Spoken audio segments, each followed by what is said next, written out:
차갑고 축축한 공기가 한서연의 폐부를 파고들었다. 반지하 방의 유일한 창문은 희미한 가로등 불빛만을 겨우 들여보내고 있었고, 그마저도 눅눅한 벽지에 얼룩진 곰팡이의 윤곽을 더욱 선명하게 드러낼 뿐이었다. 방 안에는 오래된 가구에서 나는 퀴퀴한 냄새와 양 냄새, 그리고 아기의 가쁜 숨소리가 뒤섞여 있었다. 싹, 싹. 2살배기 아들 민준이가 얕은 잠에 빠져 힘겹게 숨을 내쉬고 있었다. 아이의 이마에는 식은땀이 송골송골 맺혀 있었고 가느다란 몸은 미열로 뜨거웠다. 서연은 달아빠진 담요를 아이의 턱 밑까지 끌어올려주며 저도 모르게 마른 침을 삼켰다. 그녀의 시선은 방 한구석에 놓인 텅 빈 분유통으로 향했다. 노발락 아미노, 선천성 대사이상 질환을 앓고 있는 민준이의 생명줄과도 같은 특수 분유였다. 일반 분유의 수십 배에 달하는 가격은 그녀에게 사치였지만 아들에게는 생존의 문제였다. 벌써 이틀째였다. 남은 분유를 물에 최대한 묽게 타서 먹였지만 그것도 이제 바닥을 드러냈다. 민준이는 배가 고픈지 아니면 몸이 아픈 건지 칭얼거리다 지쳐 잠들기를 반복했다. 아이의 작은 입술이 파르르 떨릴 때마다 서연의 심장은 바닥으로 곤두박질 치는 듯했다. 그녀는 자리에서 일어나 소리 없이 부엌으로 향했다. 낡은 싱크대 위 찬장을 열자 보이는 것은 라면 2봉지와 말라 비틀어진 멸치 몇 마리가 전부였다. 자신의 배고픔은 익숙해진 지 오래였다. 하지만 아이의 굶주림은 그녀의 영혼을 갉아먹는 고통이었다. 어떡하지? 정말 어떻게 해야 하지? 눈앞이 캄캄했다. 일용직으로 나가는 공사 현장은 궂은 날씨 탓에 며칠째 일이 끊겼고 편의점 야간 아르바이트는 아픈 아이를 돌봐야 하는 그녀의 사정을 기다려주지 않았다. 여기저기 빌린 돈은 이미 갚을 능력을 넘어선 지 오래였다. 벼랑 끝에 서 있는 기분이었다. 아니, 이미 벼랑 아래로 떨어지고 있는 중일지도 몰랐다. 그 순간 서연의 뇌리를 스치는 얼굴이 있었다. 대학 시절 동아리 선배였던 박진수. 졸업 후 작은 IT 회사를 차려 나름 성공했다는 소식을 건너들었던 기억이 났다. 염치 없는 일이라는 건 알았다. 졸업 후 10년 가까이 연락 한 번 없다가 돈 때문에 연락하는 자신의 모습이 혐오스러웠다. 하지만 지금은 자존심 따위를 챙길 때가 아니었다. 민준이를 살려야 했다. 서연은 먼지 쌓인 상자 속에서 빛바랜 졸업 앨범과 함께 낡은 명함 한 장을 찾아냈다. 브릴리언트 테크 대표 박진수. 희미하게 떨리는 손으로 휴대전화를 집어들었다. 화면은 금이 가 있었지만 작동은 겨우 되고 있었다. 손가락이 제대로 움직이지 않았다. 수치심과 절박함이 뒤섞여 시야가 흐려졌다. 몇 번이고 번호를 잘못 누르기를 반복하다 겨우 11자리 숫자를 모두 입력했다. 무슨 말을 해야 할까? 구차한 변명은 하고 싶지 않았다. 솔직하게 그리고 간절하게. 그것밖에 방법이 없었다. 선배님, 저 서연이에요. 한서연. 기억하실지 모르겠어요. 썼다. 지우기를 반복했다. 손끝에서 피가 빠져나가는 것처럼 차가워졌다. 죄송합니다. 정말 염치 없지만 부탁 하나만 드릴게요. 마음이 급했다. 민준이의 희미한 신음소리가 그녀의 등을 떠밀었다. 아이가 너무 아파요. 특수 분유가 없으면 위험해요. 그런데 제가 돈이 없어서 정말 죄송하지만 분유값만이라도 빌려주실 수 없을까요? 아이가 죽어갑니다. 제발 도와주세요. 마지막 문장을 입력할 때 뜨거운 눈물 한 방울이 휴대전화 액정 위로 떨어졌다. 그녀는 더 이상 망설이지 않고 전송 버튼을 눌렀다. 이제 남은 것은 기다림뿐이었다. 그것이 희망의 동아줄이 될지 아니면 비참함의 확인이 될지는 알 수 없었다. 그녀는 그저 두 손을 모아 기도할 뿐이었다. 같은 시각 서울의 심장부 강남 테헤란로의 가장 높은 빌딩 꼭대기층, 대한민국 경제를 좌우하는 거대 재벌 은성그룹의 총수 집무실은 도시의 야경을 발 아래에 두고 있었다. 방 안은 최고급 마호가니 가구와 현대 미술 작품들로 채워져 있었지만 그 공간을 지배하는 것은 오직 한 사람의 존재감이었다. 권진혁 회장, 60을 넘긴 나이에도 그의 눈빛은 굶주린 맹수처럼 형형했다. 그는 방금 전 끝난 비공개 임원회의에 잔상을 떨쳐내려는 듯 크리스털 잔에 담긴 값비싼 위스키를 천천히 음미하고 있었다. 회의의 안건은 골든 포뮬러 프로젝트. 은성그룹의 차세대 성장 동력이자 그의 야심이 담긴 거대한 계획이었다. 표면적으로는 프리미엄 유아식 시장 진출을 위한 신제품 개발 프로젝트였지만 그 이면에는 경쟁사를 고사시키고 시장을 독점하기 위한 추악한 음모가 숨겨져 있었다. 원가를 절감하기 위해 기준 미달의 원료를 사용하고 로비와 데이터 조작을 통해 안전성 검사를 통과하려는 계획. 만약 이 사실이 세상에 알려진다면 은성그룹의 이미지는 물론이고 권진혁 자신도 무사하지 못할 터였다. 회의 내내 그는 자신에게 반기를 들려 했던 연구소장의 안면에 재떨이를 던졌다. 피를 흘리면서도 감히 소리 한 번 내지 못하고 무릎 꿇던 그의 모습을 떠올리자 권진혁의 입가에 비릿한 미소가 번졌다. 힘. 그것이 그가 평생을 추구해온 가치였고 그 힘 앞에서는 정의도 양심도 하찮은 것에 불과했다. 그때였다. 책상 위에 놓인 개인 휴대전화가 짧게 진동했다. 그의 개인 번호였다. 이 번호를 아는 사람은 가족과 최측근 몇 명을 제외하고는 없었다. 그들 중 누구도 이런 늦은 시간에 그것도 문자로 연락할 사람은 없었다. 권진혁은 미간을 찌푸리며 휴대전화를 집어들었다. 발신인은 알 수 없는 번호였다. 아이가 너무 아파요. 특수 분유가 없으면 위험해요. 그런데 제가 돈이 없어서 정말 죄송하지만 분유값만이라도 빌려주실 수 없을까요? 아이가 죽어갑니다. 제발 도와주세요. 권진혁의 눈이 가늘어졌다. 처음에는 스팸 문자라고 생각했다. 하지만 문장을 곱씹을수록 그의 표정은 싸늘하게 굳어갔다. 아이, 문유, 죽이어간다. 이 단어들이 그의 머릿속에서 불길한 조합을 만들어냈다. 골든 포뮬러 프로젝트의 핵심 관계자들 사이에서 통용되던 은어와 기묘하게 맞아떨어졌기 때문이다. 아이는 프로젝트 자체를, 분유는 조작된 데이터와 핵심 기술을 의미했다.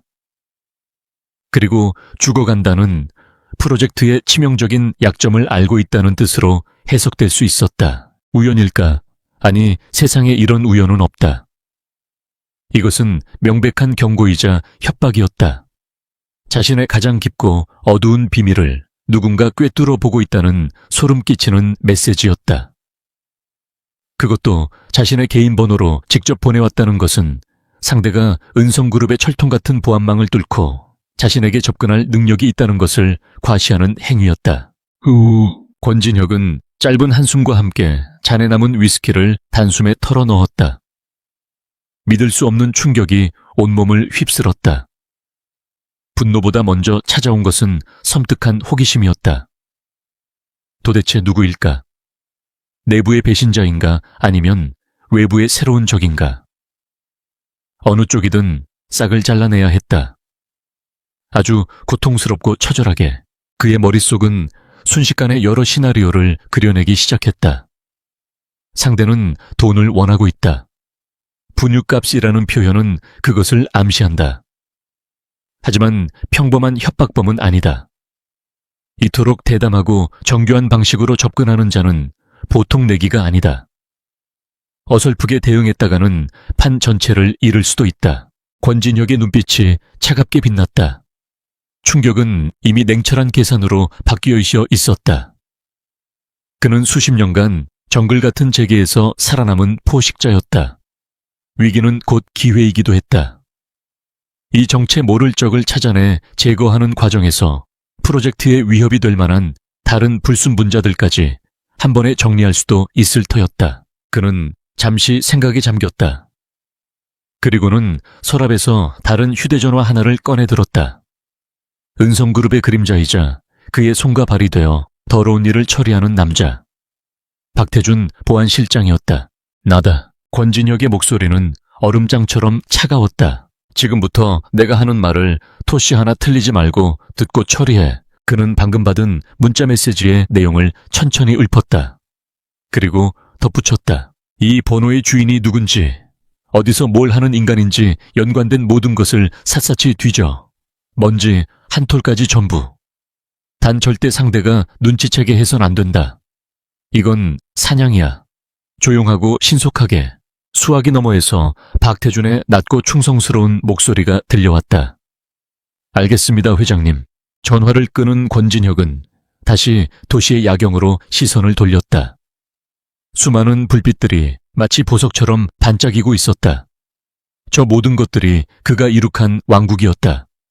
그리고 감히 그의 왕국을 위협하는 자는 누구든 대가를 치르게 될 것이었다. 그는 자신의 휴대전화로 돌아가 답장을 입력하기 시작했다.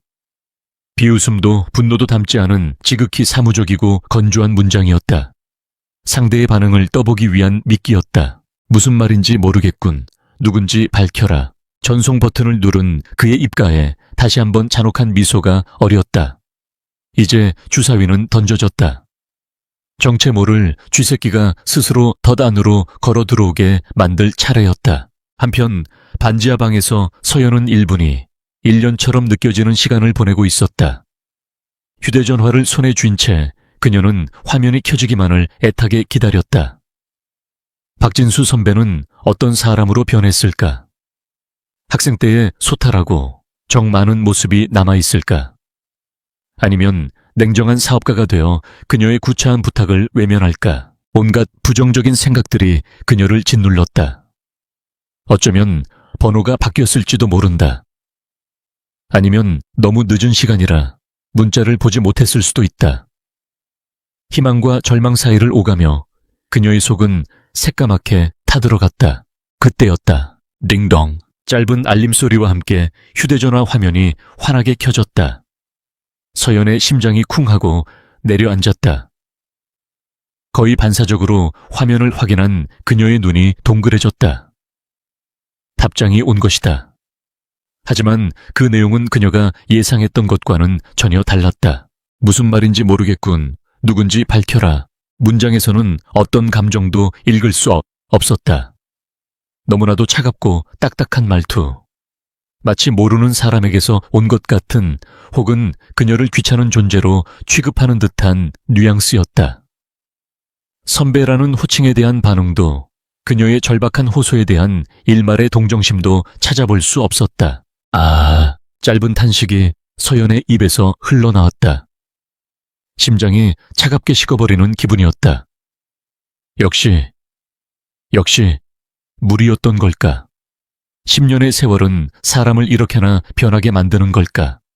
아니면 자신이 보낸 문자가 너무나 황당해서 장난이라고 생각하는 걸까?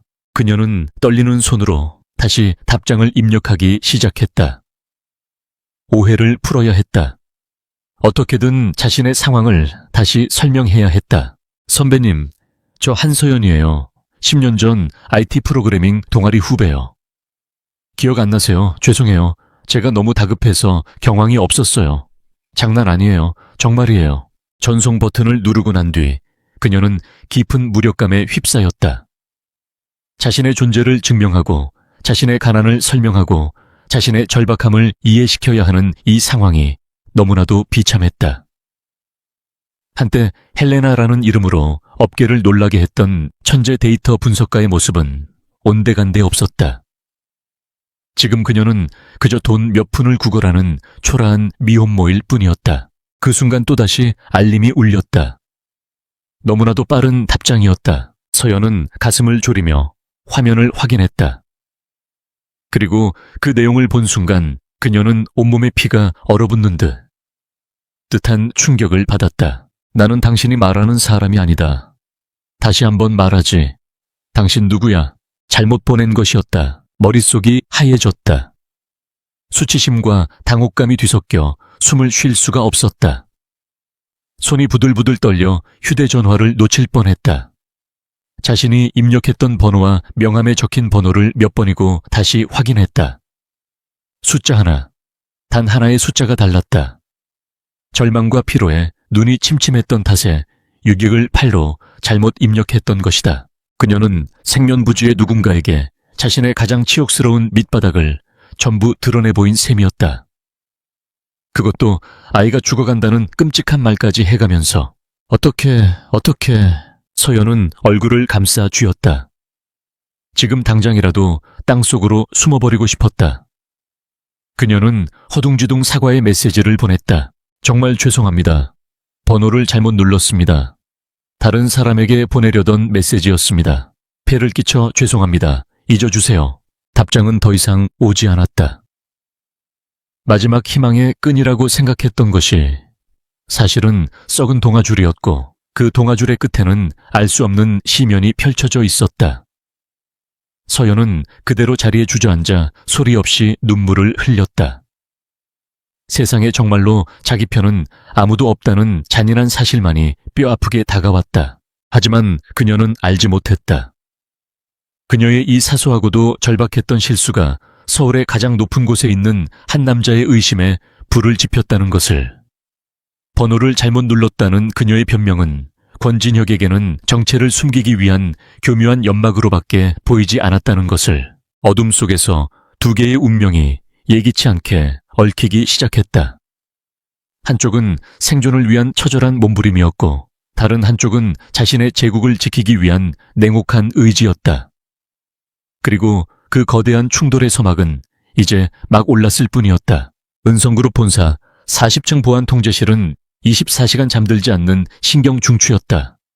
수십 개의 모니터가 서울 시내의 주요 거점과 그룹 시설의 CCTV 화면을 쉴 새 없이 비추고 있었고 서버 스토이카에서 울리는 낮은 팬 소음이 방 안의 공기를 팽팽한 긴장감으로 채우고 있었다. 박태준 실장은 거대한 중앙 스크린 앞에 서서 팔짱을 낀 채 생각에 잠겨 있었다. 스크린에는 한 여성의 프로필이 떠 있었다. 한서연 32세. 낡은 반지하 단칸방의 내부 사진 아들의 진단서 통장 잔고 영원이라는 글자가 그녀의 절망적인 삶을 단편적으로 증명하고 있었다. 이게 전부인가? 박태준의 목소리에는 실망감이 묻어났다. 그의 뒤에 서 있던 정보팀장이 땀을 닦으며 대답했다. 예, 실장님. 어제 회장님 지시 직후 저희가 동원할 수 있는 모든 수단을 사용해 파악한 정보입니다. 통신기록, 금융거래, 공공기록까지 전부 뒤졌지만 특이점은 없습니다. 대포폰을 사용하고는 있지만 요금 미납으로 곧 끊길 지경입니다. 말 그대로 아무것도 없는 여자입니다. 박태준은 마른 세수를 했다. 어젯밤 권진혁 회장의 얼음 같던 목소리가 귓가에 생생했다. 회장은 이 여자가 보통 내기가 아닐 것이라 단언했다. 하지만 그가 밤새도록 파헤친 결과물은 회장의 의심을 뒷받침하기는커녕 그저 한심하고 처량한 인생의 단면일 뿐이었다. 단순한 해프닝일 가능성은 96%라고 봅니다. 절박한 상황에서 번호를 잘못 누른 거겠죠. 세상에는 이런 우연도 있지 않겠습니까? 박태준 역시 그렇게 생각했다. 하지만 자신의 판단은 중요하지 않았다. 중요한 것은 권진혁 회장의 생각이었다. 그는 보고서를 들고 최상층 회장 집무실로 향했다. 권진혁은 아침 일찍부터 서예를 하며 마음을 다스리고 있었다. 화선지 위에는 심산유곡, 신산유구 네 글자가 용처럼 꿈틀거리고 있었다.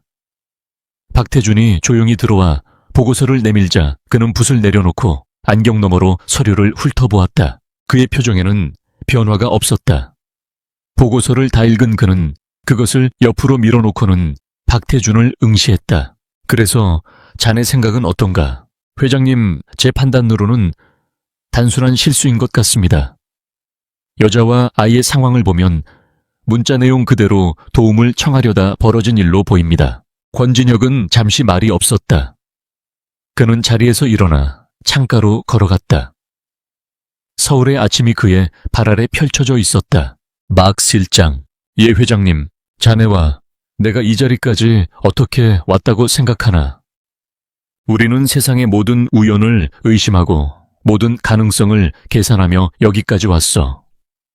저 아래 기어다니는 개미들은 운이나 우연 따위를 믿겠지만 우리는 아니야. 세상에 우연은 없어. 제대로 파악하지 못한 필연이 있을 뿐이지. 권진혁이 몸을 돌렸다. 그의 눈빛은 박태준의 심장을 꿰뚫을 듯 날카로웠다. 프로는 자신을 가장 약하게 위장하는 법이야. 아무것도 없는 여자 아픈 아이.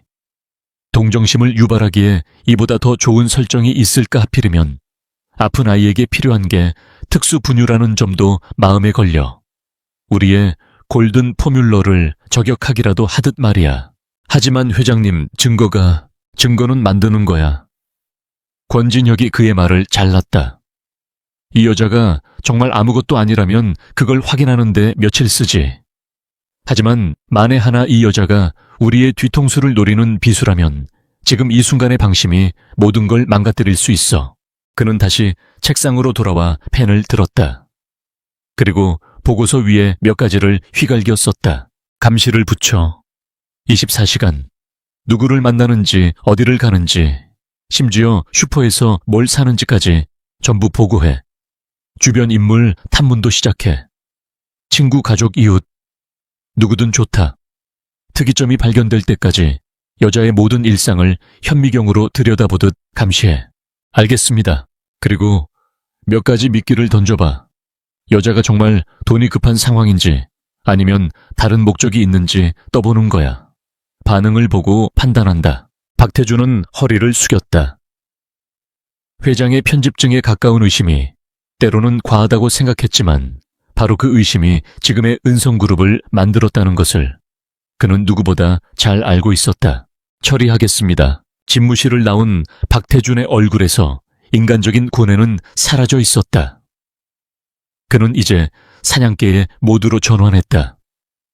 그의 손에 들린 한서연이라는 여자의 인생은 이제부터 거대한 현미경 아래 놓인 실험 샘플이 될 터였다. 밤새 뜬 눈으로 뒤척인 한서연은 떠지지 않는 눈을 억지로 비비며 일어났다. 옆에서 잠든 민준이의 숨소리가 어제보다는 조금 고른 것 같아 가슴을 쓸어내렸다. 어젯밤의 소동은 끔찍한 악몽 같았다. 생면부지의 사람에게 구걸 문자를 보낸 자신의 모습이 떠올라 얼굴이 화끈거렸다. 하지만 좌절하고 있을 수만은 없었다. 그녀는 엄마였다. 아이를 위해서라면 이보다 더한 수치도 감당해야 했다. 서연은 얼마 남지 않은 쌀로 미음을 끓여 민준이에게 먹이고 자신은 찬물로 배를 채웠다. 그리고 낡은 외투를 걸치고 집을 나섰다. 오늘은 무슨 수를 써서라도 돈을 구해야 했다. 인력시장이라도 나가봐야 했다. 차가운 새벽 공기가 폐부 깊숙이 스며들었다. 골목을 빠져나와 큰 길로 향하는 그녀의 발걸음은 무거웠다. 그때였다. 무언가 이상한 느낌이 그녀의 감각을 스쳤다. 누군가 자신을 보고 있다는 느낌. 서연은 무심코 고개를 돌려 주위를 둘러보았다. 출근길의 사람들, 분주하게 움직이는 차들. 평소와 다를 바 없는 풍경이었다. 내가 너무 예민한가? 그녀는 고개를 저으며 다시 걷기 시작했다. 하지만 등 뒤에서 느껴지는 시선은 사라지지 않았다. 길 건너편 버스 정류장 의자에 앉아 신문을 보는 남자. 골목 어귀에 정차된 검은색 세단. 모두 일상적인 풍경의 일부였지만 오늘은 왠지 모르게 부자연스러운 퍼즐 조각처럼 느껴졌다. 인력시장은 이미 사람들로 북적였다. 서연은 구석에 서서 누군가 자신을 불러주기만을 기다렸다.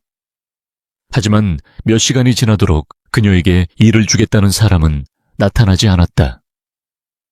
여자라는 이유도 있었고 가녀린 체구에 힘든 일을 맡기기 꺼려하는 눈치였다. 결국 허탕을 친 그녀는 발길을 돌려 동네 주민센터로 향했다. 긴급 생계비 지원이라도 받을 수 있을까 하는 마지막 희망이었다. 상담 창구에 앉아 자신의 사정을 구구절절 설명하는 동안 그녀는 또다시 그 시선을 느꼈다. 대기 의자에 앉아 스마트폰을 보고 있는 한 젊은 여자가 힐끗힐끗 자신을 쳐다보는 것 같았다. 상담 직원은 안타까운 표정으로 서류 몇 장을 내밀며 절차가 복잡하고 시간도 오래 걸린다고 말했다. 서연은 맥이 빠진 채 주민센터를 나왔다. 세상을 향해 소리라도 지르고 싶었지만 그럴 힘조차 남아있지 않았다. 집으로 돌아오는 길, 그녀는 허기를 달래기 위해 동네 작은 식당에 들러 가장 싼 국밥이라도 한 그릇 먹을까 망설였다. 그 돈마저 아껴야 민준이 기저귀라도 하나 더 살 수 있었다. 식당 앞을 서성이는 그녀에게 한 중년 여성이 친근하게 말을 걸어왔다. 아이고 젊은 엄마, 밥은 먹고 다녀야지. 얼굴이 반쪽이네. 이 동네에서 처음 보는 얼굴이었다.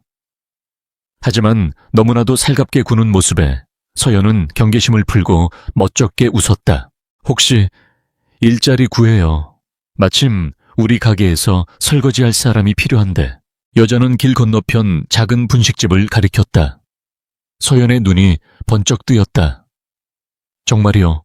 그럼 하루 일당으로 바로 쳐줄게. 힘들겠지만 한번 해볼래요. 가뭄의 단비 같은 제안이었다. 서연은 몇 번이고 고개를 숙여 감사 인사를 했다. 하지만 그녀가 분식집으로 막 발을 들여놓으려는 순간 여자의 휴대전화가 울렸다. 전화를 받은 여자의 얼굴이 급격히 어두워졌다. 아, 네 사장님.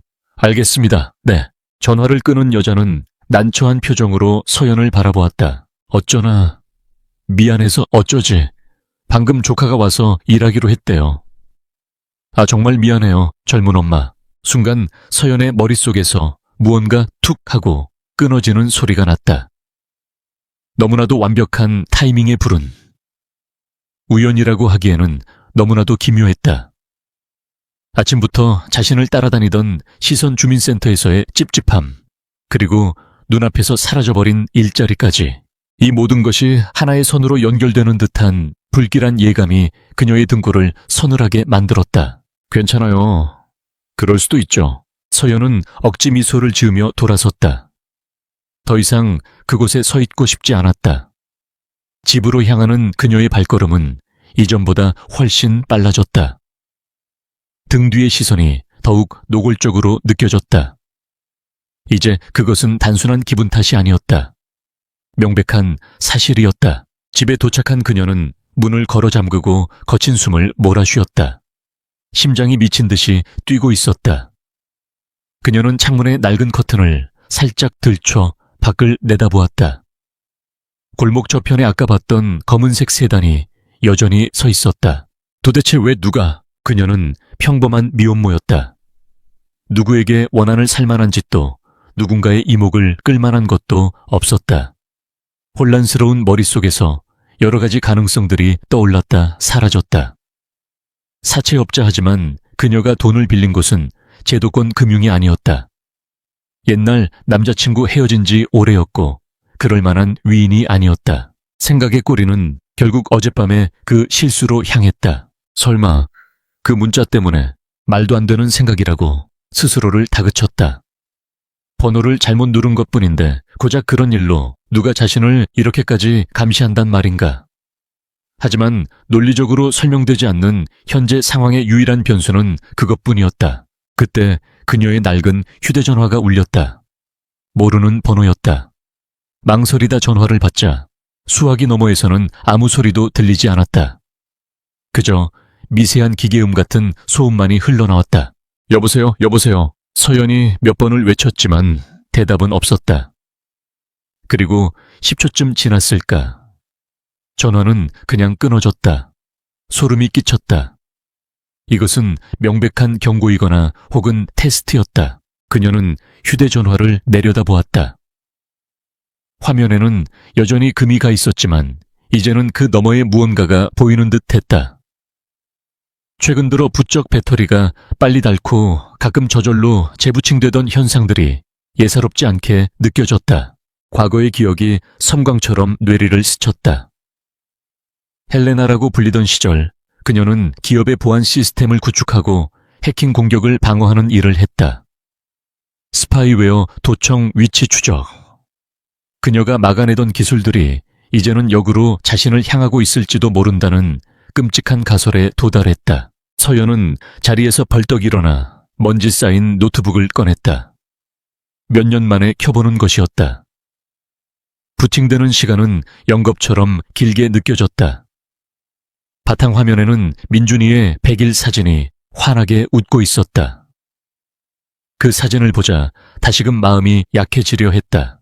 아니야, 정신 차려야 해. 그녀는 눈을 감았다가 떴다. 거실 창문에 비친 자신의 모습이 보였다. 겁에 질려 떨고 있는 한심한 여자가 아니라 무언가를 결심한 듯한 낯선 얼굴이었다. 절망과 무기력함에 가려져 있던 분석가로서의 냉철한 이성이 수면 위로 떠오르고 있었다. 상황을 분석해야 했다. 적은 누구인가? 목적은 무엇인가? 자신의 어떤 점이 그들을 자극한 것인가? 모든 것은 그 문자에서 시작되었다. 그렇다면 그 번호의 주인이 누구인지 알아내는 것이 첫 번째 순서였다. 서연은 노트북에 USB 하나를 꽂았다. 그 안에는 그녀가 헬레나 시절 사용했던 자체 제작 프로그램들이 잠들어 있었다. 세상을 등지면서 다시는 열어보지 않으리라 다짐했던 판도라의 상자였다. 하지만 지금은 선택의 여지가 없었다. 자신뿐만 아니라 아들 민준이의 생존까지 걸린 문제였다. 그녀는 더 이상 도망치거나 숨지 않을 것이다. 누가 왜 자신을 사냥하려 드는지 알아내야만 했다. 그리고 반격해야 했다. 어둠이 내린 반지하방 노트북 화면의 푸른빛이 한서연의 얼굴을 비췄다. 그녀의 눈빛은 더 이상 두려움으로 흔들리지 않았다. 차갑고 날카롭게 그리고 단단하게 빛나고 있었다. 사냥감의 눈이 아니라 사냥꾼의 눈이었다. 잊고 있던 이름 헬레나가 기나긴 동면에서 깨어나는 순간이었다. 한서연의 반지하방은 시간의 흐름이 멈춘 듯 했다. 바깥 세상은 아침의 분주함으로 깨어났지만 그녀의 세상은 낡은 노트북이 뿜어내는 푸른빛과 키보드를 두드리는 소리만이 전부였다. 그녀는 몇 년 만에 다시 헬레나가 되어 있었다. 절박한 현실은 잠시 잊은 채 오직 데이터의 흐름과 코드의 논리만이 그녀의 머릿속을 지배했다. 가장 먼저 한 일은 자신의 휴대전화에 대한 정밀 분석이었다. 역시나 그녀의 예상대로였다. 단순한 해킹 수준이 아니었다. 통화 메시지 위치 정보는 물론 주변 소리까지 실시간으로 전송하는 군용 등급에 가까운 스파이웨어가 심어져 있었다. 이런 고도의 기술은 일반적인 범죄 조직이 사용할 수 있는 물건이 아니었다. 국가기관이나 그에 준하는 자금력과 기술력을 가진 거대 기업의 솜씨였다. 은성그룹, 아직 확증은 없었지만 그녀의 직감은 이미 답을 알고 있었다.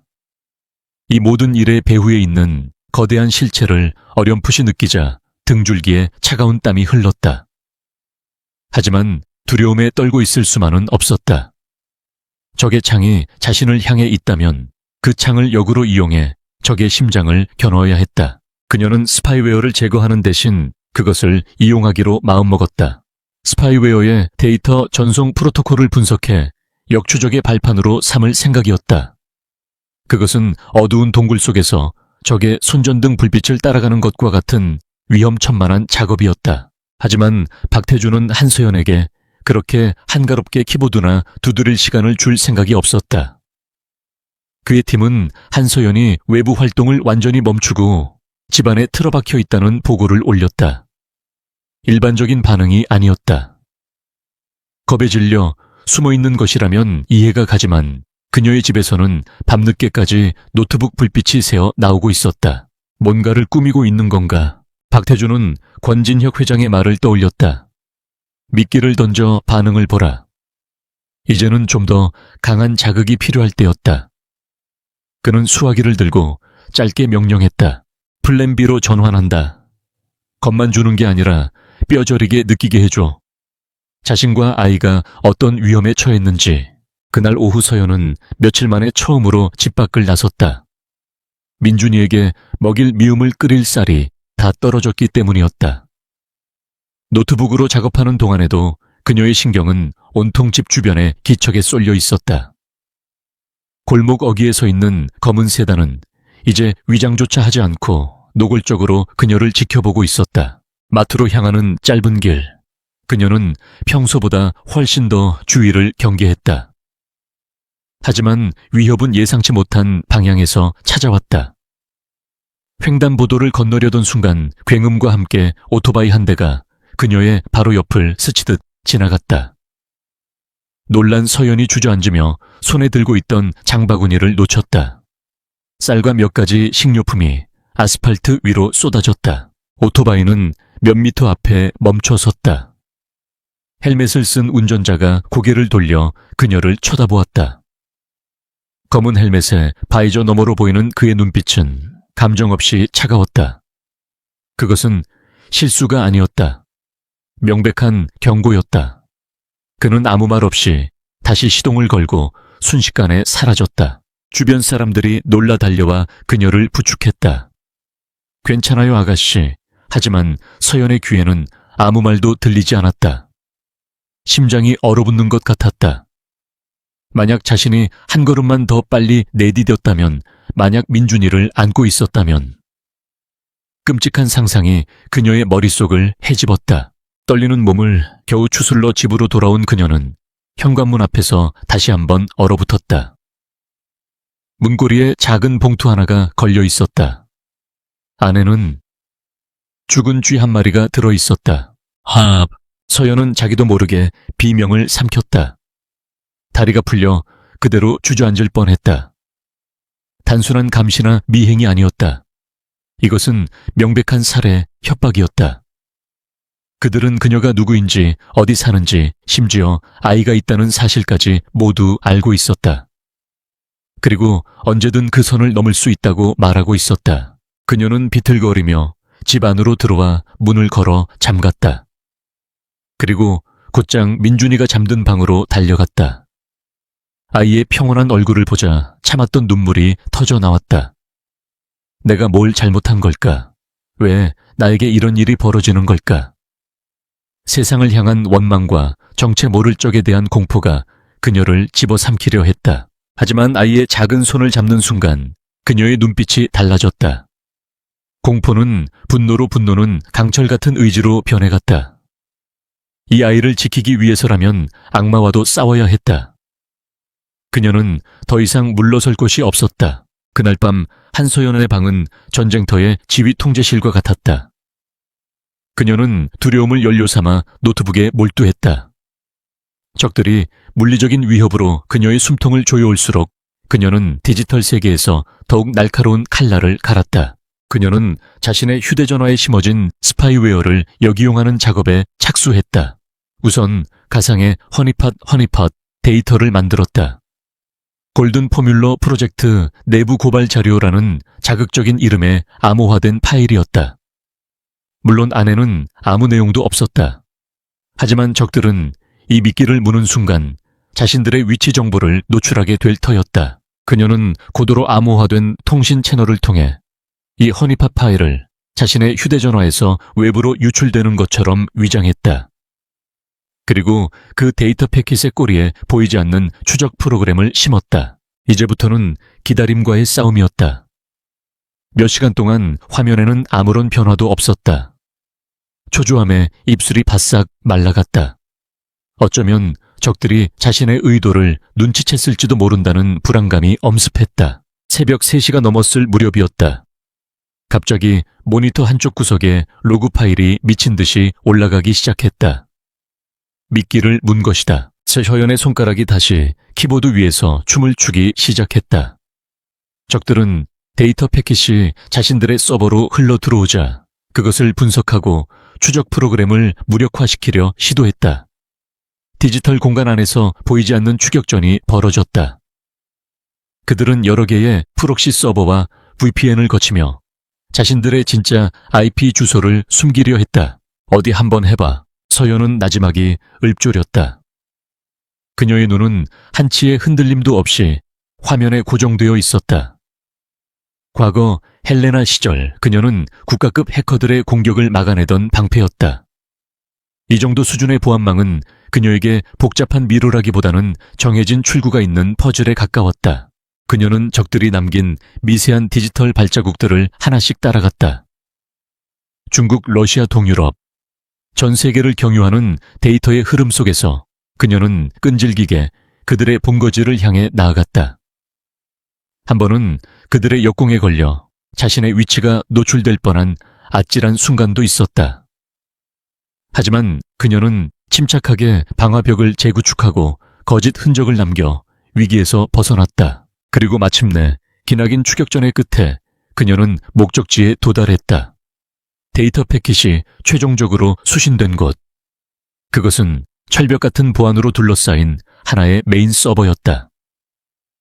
그녀의 기술로는 서버 자체를 뚫는 것은 불가능했다. 하지만 서버의 주소를 알아내는 것만으로도 충분했다. 서버의 도메인 등록 정보를 조회하자 은성 SDS라는 이름이 나타났다. 은성 데이터 서비스. 이름만으로는 평범한 데이터 관리 회사처럼 보였다. 하지만 서연은 집요하게 파고들었다. 몇 단계의 유령 회사를 거치자 마침내 그 회사의 진짜 주인이 모습을 드러냈다. 은성그룹. 모니터에 떠오른 선명한 로고를 본 순간 서연은 숨을 멈췄다. 온몸의 힘이 빠져나가는 듯 했다. 대한민국 사람이라면 누구나 아는 이름. 재계 서열 5위 안에 드는 거대 재벌. 자신이 실수로 문자를 보낸 상대는, 그리고 자신과 아들의 목숨을 위협하는 존재는 바로 이 나라를 움직이는 거대한 괴물이었던 것이다. 어째서 왜 하필 은성그룹이 머릿속이 터질 것 같았다. 그녀의 절박한 문자에 담긴 분유, 아이라는 단어가 그들의 어떤 비밀을 건드린 것이 분명했다. 이제 모든 것이 설명되었다. 군용 등급의 스파이웨어 조직적인 감시와 협박. 은성그룹이라면 충분히 가능하고도 남을 일이었다. 거대한 벽 앞에서 혼자 서 있는 듯한 절망감이 밀려왔다. 이길 수 없는 싸움이었다. 그녀가 가진 것이라고는 낡은 노트북 한 대와 약간의 기술뿐이었다. 하지만 그들은 돈과 권력 그리고 법마저도 주무를 수 있는 힘을 가졌다. 포기해야 하나. 그 순간 잠든 민준이의 얼굴이 떠올랐다. 이대로 포기한다면 그들은 자신과 아이를 그냥 내버려 둘까? 아니, 비밀을 알아버린 자를 절대 살려두지 않을 것이다. 도망쳐도 소용없다. 대한민국 어디에 있든 그들의 소나기에서 벗어날 수 없을 것이다. 싸워야 했다. 이길 수 없더라도 최소한 그들의 목에 상처라도 남겨야 했다. 혼자서는 불가능했다. 이 거대한 괴물과 싸우기 위해서는 동맹이 필요했다. 은성그룹을 두려워하지 않고 진실을 파헤칠 용기가 있는 사람. 그때 서연의 머릿속에 한 사람의 이름이 떠올랐다. 김민호 기자. 3년 전 그녀가 데이터 유출이라는 누명을 쓰고 업계에서 매장당했을 때의 일이었다. 그녀가 다니던 보안회사는 경쟁사에 핵심 기술을 팔아넘긴 배신자로 그녀를 지목했다. 모든 언론이 회사의 발표를 그대로 받았으며 그녀를 희대의 사기꾼으로 몰아갔다. 하지만 단 한 사람 인터넷 언론사 뉴스펀치의 김민호 기자만이 다른 목소리를 냈다. 그는 사건의 조작 가능성을 제기하며 거대 기업의 희생양이 된 내부 고발자일 수도 있다는 심층 기사를 썼다. 물론 그의 기사는 다른 대형 언론사들의 기사에 묻혀 아무런 힘도 발휘하지 못했다. 당시 너무나도 지쳐있던 서연은 그에게 연락할 엄두조차 내지 못했다. 하지만 지금은 달랐다. 김민호 기자는 그녀가 기댈 수 있는 유일한 지푸라기였다. 그는 분명 은성그룹에 대해서도 무언가 쫓고 있을 것이다. 문제는 어떻게 그에게 연락하느냐였다. 자신의 모든 통신수단은 감시당하고 있었다. 섣불리 연락했다가는 그마저도 위험에 빠뜨릴 수 있었다. 서연은 다시 노트북 앞에 앉았다. 그녀는 자신이 아는 가장 안전한 방법으로 메시지를 보내기로 했다. 추적이 불가능한 다크웹의 보안 메일 시스템을 이용해 몇 겹의 암호화를 거친 익명의 메시지를 보내는 것이었다. 그녀는 짧고 간결하게 메시지를 작성했다. 3년 전 헬레나 사건을 기억하는가? 진실은 아직 묻혀있다. 그 배후에 있던 그림자가 지금 은성그룹이라는 이름으로 나를 쫓고 있다. 당신이 찾는 진실의 조각을 내가 가지고 있다. 메시지에는 자신의 신원을 특정할 만한 어떤 정보도 담지 않았다. 오직 그만이 알아볼 수 있는 키워드 헬레나 사건과 새로운 타겟 은성그룹을 던져줄 뿐이었다. 진정한 기자라면 이 미끼를 물 것이라고 그녀는 믿었다. 전송 버튼 위에 마우스 커서를 올린 채 그녀는 잠시 망설였다. 이것은 또 다른 도박이었다. 이 메시지가 희망의 신호탄이 될지 아니면 또 다른 절망의 시작이 될지는 아무도 몰랐다. 그녀는 심호흡을 하고 마우스를 클릭했다. 어둠 속으로 또 하나의 메시지가 날아갔다. 하지만 이번에는 국어라는 약자의 메시지가 아니었다. 함께 싸울 동지를 찾는 전사의 봉화였다. 이제 그녀는 기다리는 일만 남았다. 혼란과 공포 속에서 한 줄기 빛이 비춰지기를. 서울 충무로의 낡은 상가 건물 3층. 뉴스펀치. 사무실은 전쟁터의 야전 막사와도 같았다. 사방에는 참고 자료와 서류 뭉치가 산더미처럼 쌓여 있었고 벽에 걸린 거대한 화이트보드에는 은성그룹을 중심으로 여러 기업과 정치인들의 이름이 거미줄처럼 얽혀 있었다. 그 중앙에는 진실은 침몰하지 않는다는 낡은 문구가 붙어 있었다. 김민호 기자는 며칠째 밤을 새운 사람 특유의 퀭한 눈으로 모니터를 노려보고 있었다. 입에는 식어 빠진 커피가 담긴 종이컵을 물고 있었다. 그는 몇 년째 은성그룹의 비자금 의혹을 추적하고 있었지만 거대한 성벽 앞에서 계란으로 바위를 치는 기분이었다. 증거는 없고 증인은 입을 닫았다. 광고주들은 압력을 넣어왔고 동료들은 그의 무모함을 비웃었다. 젠장! 그가 욕설과 함께 마른 세수를 하던 그때였다. 모니터 한 구석에서 평소에는 볼 수 없던 작은 경고창이 깜빡였다. 누군가 그가 개인적으로 구축해놓은 보안 채널로 암호화된 메시지를 보낸 것이다. 기자 생활을 하며 익명의 제보는 수없이 받아봤지만 이런 식으로 접근하는 경우는 처음이었다. 호기심 반, 경계심 반으로 그는 메시지를 열었다. 3년 전 헬레나 사건을 기억하는가? 진실은 아직 묻혀있다. 그 배후에 있던 그림자가 지금 은성그룹이라는 이름으로 나를 쫓고 있다. 당신이 찾는 진실의 조각을 내가 가지고 있다. 순간 김민호의 등골에 전율이 흘렀다. 헬레나, 그의 뇌리에서 거의 잊혀가던 이름이었다. 한 천재적인 여성 보안 전문가가 기업의 핵심 기술을 빼돌리다 구속된 사건. 당시 모든 언론이 그녀를 마녀 사냥하듯 비난했지만 그는 사건 파일에 몇 가지 석연치 않은 점들 때문에 유일하게 의문을 제기하는 기사를 썼었다. 너무나 완벽하게 짜인 각본, 너무나 순순히 모든 것을 인정한 용의자. 마치 누군가에 의해 연출된 연극 같았다. 그리고 은성그룹. 그가 몇 년간 쫓고 있던 거대한 적. 이 두 개의 키워드가 하나의 문장 안에서 연결되는 순간 김민호는 직감했다. 이것은 평범한 제보가 아니다. 어쩌면 자신이 그토록 기다려왔던 거대한 성벽을 무너뜨릴 작은 균열일지도 모른다. 그는 메시지에 적힌 보안 프로토콜에 따라 답장을 보냈다. 제보자의 안전을 위해 최대한의 보안을 유지하며 만날 시간과 장소를 정했다. 내일 오후 이슈 3시 국립중앙도서관 디지털 열람실 38번 좌석 파란색 표지의 책을 읽고 있겠다. 다음 날 오후 약속된 시간이 다가오자 한서연의 심장은 터질 듯이 뛰었다. 그녀는 아들 민준이를 잠시 동네 시간제 타가소에 맡겼다. 아이를 자신의 위험한 계획에 끌어들일 수는 없었다. 검은 모자를 깊게 눌러 쓰고 낡은 안경과 마스크로 얼굴을 가린 그녀는 영락없는 평범한 도서관 이용객의 모습이었다. 하지만 그녀의 신경은 극도로 예민하게 날 서 있었다. 미행이 붙었을지도 모른다는 생각에 그녀는 일부러 지하철을 2번이나 갈아타고 도서관에 들어서서도 약속 장소로 바로 가지 않고 1시간 가까이 여러 서가를 배회했다. 자신을 따라오는 사람이 없다는 것을 몇 번이고 확인한 뒤에야 그녀는 조심스럽게 디지털 열람실로 향했다. 멀리서 38번 좌석이 보였다. 한 남자가 앉아 있었다. 30대 중반쯤으로 보이는 약간은 지쳐 보이지만 날카로운 눈빛을 가진 남자.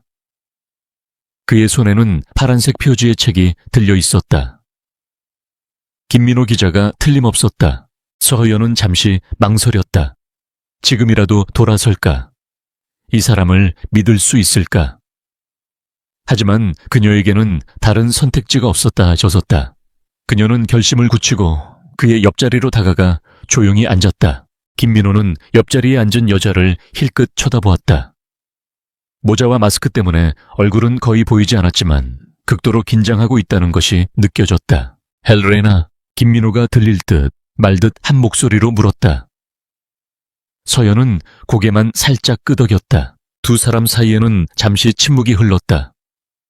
먼저 입을 연 것은 서연이었다.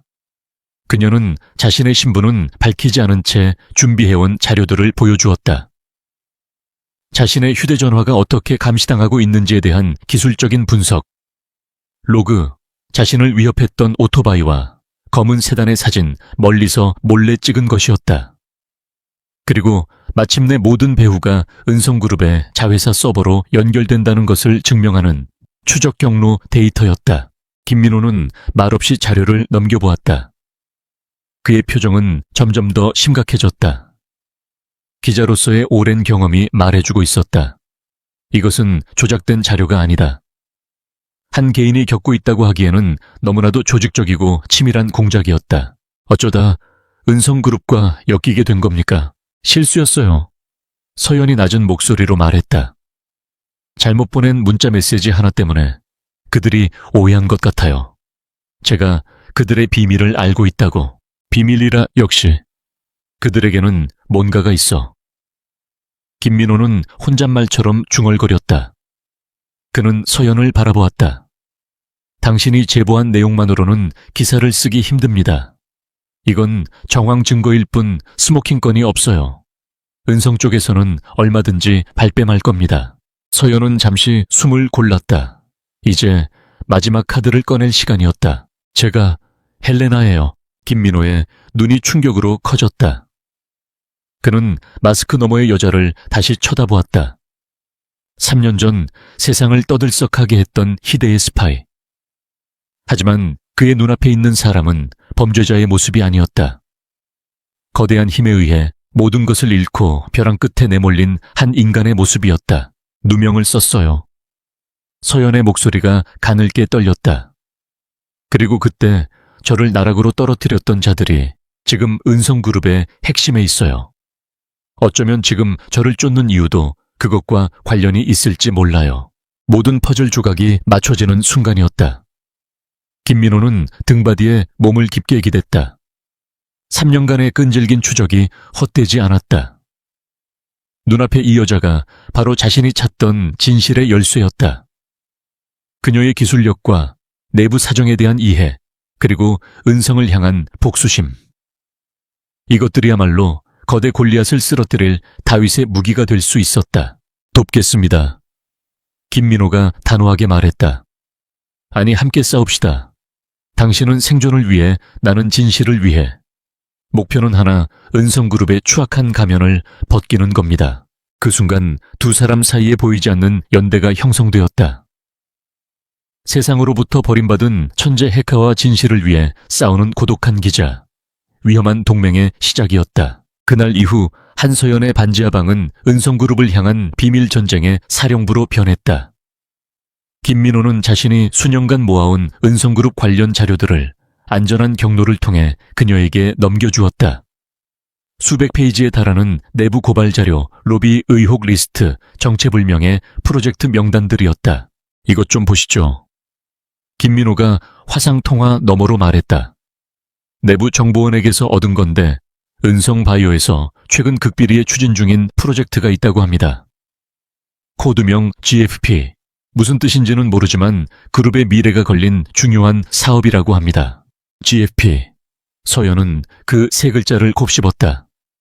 어쩌면 자신이 잘못 보낸 문자에 대한 과민 반응도 이것과 관련이 있을지 모른다는 생각이 들었다. 제가 한번 파고들어 볼게요. 이제 그녀에게는 명확한 목표가 생겼다. 김민호가 제공한 정보를 바탕으로 그녀는 은성그룹의 내부 네트워크 중 가장 보안이 허술한 지점을 찾아내기 시작했다. 메인 서버는 철옹성이었지만 마케팅 부서나 연구소의 하위 서버들 중에는 분명 허점이 있을 터였다. 며칠간의 밤샘 작업 끝에 그녀는 은성바이오의 신제품 홍보 자료를 관리하는 외부 웹하드 서버에서 작은 균열을 발견했다. 그녀는 헬레나의 기술을 총동원하여 그 균열을 파고들었다. 마치 암벽을 타는 산악인처럼 그녀는 조심스럽게 방화벽을 우회하고 보안 로그를 지워가며 서버 깊숙한 곳으로 침투해 들어갔다. 그리고 마침내 그녀는 GFPL Archive라는 이름의 폴더를 발견했다. 심장이 세차게 뛰었다. 폴더 안에는 수십 개의 파일이 있었지만 모두 강력한 암호로 잠겨 있었다. 모든 파일의 암호를 푸는 것은 불가능했다. 하지만 그녀는 파일의 암호화 구조와 메타데이터를 분석하여 그중 가장 보안 등급이 낮은 파일 하나를 찾아냈다. 그녀는 준비해온 해독 프로그램을 총동원하여 암호를 풀기 시작했다. 시간과의 싸움이었다. 언제 서버 관리자에게 발각될지 몰랐다. 몇 시간의 사투 끝에 마침내 화면에 해독 완료라는 메시지가 떴다. 파일은 프로젝트 제안서의 초안으로 보였다. 대부분의 내용은 전문 용어와 데이터로 채워져 있었지만 문서의 첫머리에 적힌 프로젝트의 정식 명칭을 본 순간 서연은 숨을 삼켰다. 프로젝트명, 골든 포뮬러, 골든 포뮬라, 분유. 그녀가 보낸 문자의 키워드와 일치했다. 온몸에 소름이 돋았다. 이것은 우연이 아니었다. 그녀는 자신도 모르는 사이에 거대 재벌의 가장 민감한 비밀의 꼬리를 밟아버렸던 것이다. 그녀는 해독한 파일의 일부 프로젝트 명칭과 참여 연구원들의 코드네임이 담긴 부분을 캡처하여 즉시 김민호에게 보냈다. 이것만으로는 법적인 증거가 될 수 없었다. 하지만 여론을 흔들고 적들을 혼란에 빠뜨리기에는 충분했다. 김민호는 자료를 받자마자 움직였다. 그는 뉴스펀치의 모든 역량을 동원해 기사를 작성하기 시작했다. 그리고 다음 날 아침 뉴스펀치 홈페이지에 단독 기사 하나가 올라왔다. 단독 제게 5위 은성그룹 극비 프로젝트 골든 포뮬라의 정체는 유아식 시장의 거대한 지각 변동 예고하나. 기사는 직접적인 비난 대신 의혹을 제기하는 형식으로 작성되었다. 익명의 내부 고발자에게서 입수한 자료라며 서연이 캡처한 문서의 일부를 모자이크 처리하여 첨부했다.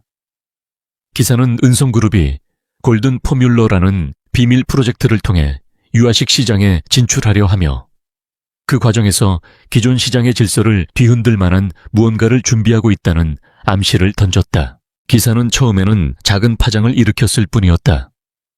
하지만 주식시장은 민감하게 반응했다. 은성그룹과 골든 포뮬러는 순식간에 실시간 검색어 순위에 올랐고 불안감을 느낀 투자자들이 은성바이오의 주식을 팔기 시작했다. 주식시장 게시판은 온갖 추측성 글로 들끓었다. 그 시각 은성그룹 회장실. 권진혁은 태블릿 PC에 뜬 기사를 보고 있었다. 그의 얼굴은 분노로 차갑게 굳어 있었다. 주식 시세 표시기에는 은성바이오의 주가가 파란색 화살표와 함께 하락하고 있었다. 피해액 자체는 크지 않았다. 하지만 이것은 단순한 돈의 문제가 아니었다. 자신의 통제에 대한 도전이자 감히 자신의 제국에 흠집을 낸 도발 행위였다. 막 실장, 권진혁의 목소리는 지하실의 한기처럼 서늘했다. 그 쥐새끼가 우리를 물었어. 게임의 판도가 바뀌었다. 이제는 더 이상 조용한 감시나 경고 따위는 없을 터였다. 권진혁의 눈이 뱀처럼 번뜩였다. 쥐를 잡기 위해서는 쥐구멍을 아예 불태워버려야 했다. 권진혁 회장의 집무실 공기는 얼음처럼 얼어붙어 있었다. 그의 앞에는 박태준 실장이 고개를 숙인 채 서 있었다. 바닥에는 박태준이 방금 전 보고했던 한서연의 신상 정보 파일이 갈기갈기 찢어진 채 흩어져 있었다. 권진혁의 얼굴은 평소의 냉철함을 넘어 지옥의 악귀와 같은 분노로 일그러져 있었다. 쥐새끼 한 마리를 잡으라고 했더니 팔을 물려와. 권진혁의 목소리는 낮았지만 그 안에 담긴 살기는 회의실의 온도를 몇 도는 떨어뜨릴 만큼 섬뜩했다. 뉴스펀치의 기사 하나로 은성바이오의 주가는 소폭 하락하는 데 그쳤다. 금전적 손실은 그룹 전체로 보면 긁힌 상처 수준도 되지 않았다. 하지만 문제는 돈이 아니었다. 이것은 그의 통제력에 대한 정면 도전이었다. 감히 자신의 턱 밑에서 자신의 비밀을 가지고 농락하려 든 것이다. 그가 평생을 바쳐 쌓아 올린 철옹성에 감히 흠집을 낸 행위였다. 죄송합니다, 회장님. 상대가 생각보다 더 교활했습니다. 저희의 감시망을 역이용할 줄은. 변명은 됐다. 권진혁은 자리에서 일어나 박태준에게 다가갔다. 그는 박태준의 어깨를 친근하게 두드렸지만 그의 눈은 웃고 있지 않았다. 박 실장, 이제 장난은 끝났어. 더 이상 점잖게 놀아줄 시간이 없다. 나는 과정에는 관심 없어. 결과만 가져와. 그 여자가 가진 모든 것을 빼앗고 다시는 내 눈에 띄지 않게 처리해. 무슨 수를 써서라도, 무세운 수를 써서라도 라는 말에 박태준은 저도 모르게 마른 침을 삼켰다. 그것은 모든 불법적인 수단을 동원해도 좋다는 허락이자 실패하면 모든 책임을 져야 한다는 무언의 협박이었다. 알겠습니다, 회장님. 이번에는 반드시. 그리고 권진혁이 그의 말을 끊었다. 쥐를 잡을 때는 쥐구멍만 막아서는 안 돼. 쥐가 다닐 수 있는 모든 길을 끊고 세상이 온통 덫이라는 걸 알려줘야지. 그는 자신의 책상으로 돌아가 인터폰의 버튼 하나를 눌렀다. 법무팀 소속의 한 인물, 검찰 고위직 출신으로 그룹의 온갖 더러운 소송을 전담하는 해결사였다. 나다. 3년 전 헬레나 사건 파일 다시 꺼내. 한서연 그 여자를 산업 스파이 및 협박 미수 혐의로 긴급 수배 내려. 증거 없으면 만들어. 언론에는 은성그룹이 악의적인 협박에 시달리는 피해자인 것처럼 그림을 그리고 경찰과 검찰에 총동원령 내려서 당장 잡아들여. 살아있는 채로. 전화를 끄는 권진혁은 다시 박태준을 바라보았다. 그의 눈에는 잔혹한 빛이 감돌았다. 이제 그 여자는 대한민국 어디에서도 발 뻗고 잠들 수 없을 거야. 경찰에게 쫓기고 세상의 손가락질을 받게 되겠지. 그렇게 완벽하게 고립시킨 후에 우리가 직접 거둬들이는 거야. 아주 조용하게. 거대한 덫이 펼쳐지기 시작했다. 한 개인을 사회적으로 매장시키고 공권력을 사적인 사냥개로 이용하는 권진혁의 방식은 지독하게도 효율적이고 무자비했다. 박태준은 허리를 깊이 숙였다. 이제 그에게 남은 것은 회장의 명령을 충실히 이행하는 것뿐이었다. 그 시각 한서연은 김민호 기자와 안전한 화상 채널을 통해 대화하며 작은 승리를 자축하고 있었다. 봐왔어요. 은성바이오 주가 3%나 빠졌어요.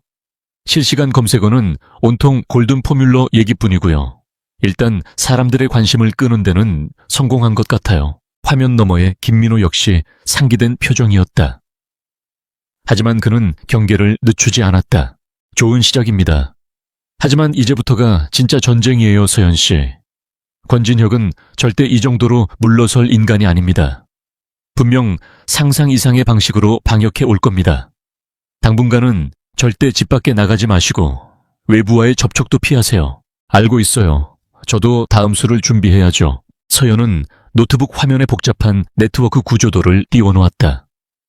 그녀는 은성그룹의 또 다른 약한 고리를 찾고 있었다. 처음으로 희망이라는 것을 본 그녀의 눈은 생기로 가득 차 있었다. 이길 수 있을지도 모른다. 이 거대한 괴물을 상대로 진실을 밝혀낼 수 있을지도 모른다. 그때였다. 쿵쿵쿵 조용한 방안을 뒤흔드는 무자비한 소음이 울려 퍼졌다. 누군가 현관문을 거칠게 두드리고 있었다. 서연의 심장이 바닥으로 곤두박질 쳤다. 누구세요? 그녀의 떨리는 목소리에 문 밖에서 낮고 위압적인 목소리가 대답했다. 강남경찰서에서 나왔습니다. 한서연 씨 산업기술보호법 위반 혐의로 체포영장이 발부됐습니다. 문 여시죠. 경찰 이렇게 빨리. 서연의 머릿속이 하얘졌다. 김민호의 경고가 현실이 되어 돌아온 것이다. 화상통화, 화면 속 김민호의 얼굴도 사색이 되어 있었다. 서연 씨, 절대 문 열어주면 안 돼요.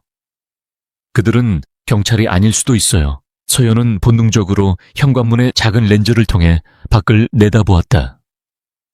경찰 제복을 입은 남자 2명이 서 있었다. 하지만 무언가 이상했다. 그들의 눈빛. 법을 집행하는 경찰의 눈이 아니었다. 먹잇감을 앞에 둔 사냥개의 눈이었다. 그리고 그들의 어깨 너머로 며칠 동안 자신을 감시하던 검은 세단이 보였다. 빨리 문 안 열어. 문 밖의 목소리가 점점 더 거칠어졌다. 이윽고 쾅 하는 소리와 함께 그들이 문을 부수기 시작했다. 낡은 철문이 비명을 지르며 뒤틀리기 시작했다. 시간이 없었다. 서연의 머릿속이 미친 듯이 회전했다. 이대로 잡힐 수는 없었다. 잡히면 모든 것이 끝이었다. 그녀는 즉시 노트북에 하드디스크를 포맷하는 프로그램을 실행시키고 가장 중요한 데이터가 담긴 USB 스틱 하나만을 뽑아 주머니에 찔러 넣었다. 민준아, 그녀는 잠든 아이를 깨워 담요로 둘러맸다. 아이는 갑작스러운 소란에 놀라 울음을 터뜨렸다. 꽝, 꽝, 꽝. 문틈으로 먼지가 새어 들어오고 경첩이 부서지는 소리가 들렸다. 서연은 아이를 안고 부엌으로 달려갔다.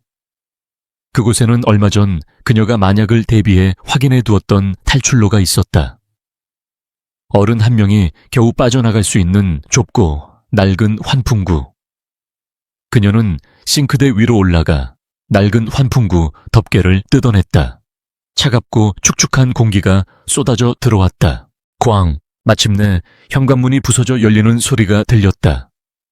거친 발소리와 함께 남자들이 집 안으로 쏟아져 들어왔다. 놓치지 마 찾아. 서연은 마지막 힘을 다해 아이를 먼저 환풍구 넘어 좁은 골목으로 밀어넣고 자신도 뒤따라 몸을 구겨 넣었다. 거친 시멘트 벽에 살같이 긁히는 고통이 느껴졌지만 지금은 그런 것을 신경 쓸 때가 아니었다. 그녀는 어둡고 축축한 골목길 바닥에 내려서자마자 아이를 고쳐 안고 미친 듯이 달리기 시작했다. 뒤에서 남자들의 고함 소리가 들려왔다. 저기 이따 잡아. 밤의 골목길은 미로와 같았다. 서연은 어디로 가야 할지 몰랐지만 본능적으로 더 어둡고 좁은 길을 향해 내달렸다.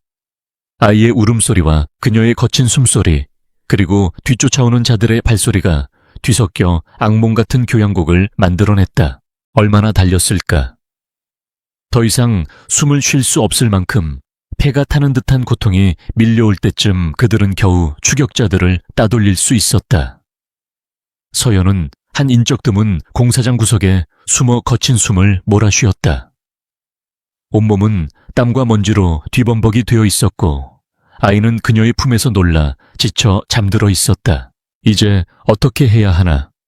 집으로 돌아갈 수는 없었다. 가진 것이라고는 주머니 속에 USB와 몇 푼 안 되는 현금이 전부였다. 그녀는 근처 공중전화로 달려가 김민호에게 전화를 걸었다. 기자님, 저예요. 집을 습격당했어요. 겨우 도망쳤어요. 수화기 넘어 김민호의 목소리는 다급했다. 서연 씨, 무사해서 다행입니다. 하지만 지금 더 큰일이 났어요. TV 뉴스 지금 바로 보세요. 서연은 공중전화 부스 옆 편의점의 창문 너머로 보이는 TV 화면을 바라보았다. 그리고 그 자리에서 얼어붙고 말았다. TV 화면 가득 자신의 얼굴이 나오고 있었다.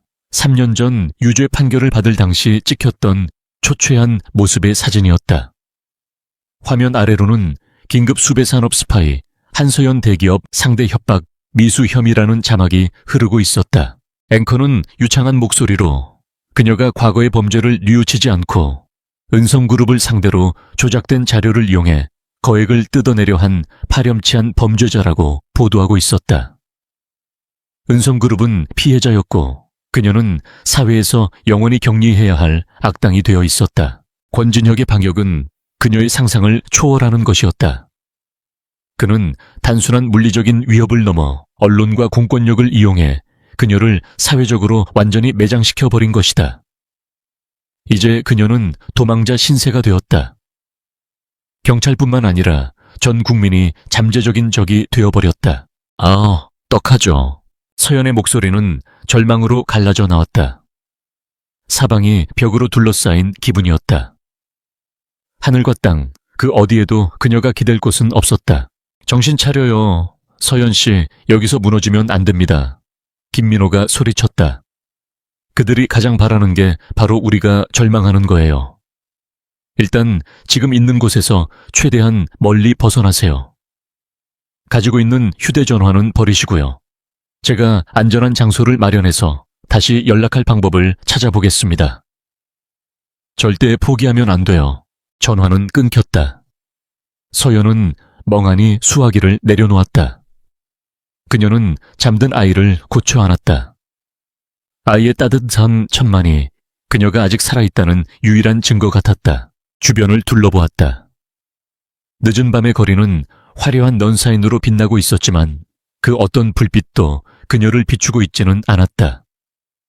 수많은 사람들이 그녀의 곁을 스쳐 지나갔지만 그녀의 존재를 아는 사람은 아무도 없었다. 하지만 동시에 편의점 TV 속의 그녀는 전 국민의 지탄을 받는 범죄자가 되어 있었다. 완벽한 고립. 이것이 바로 권진혁이 설계한 지옥이었다.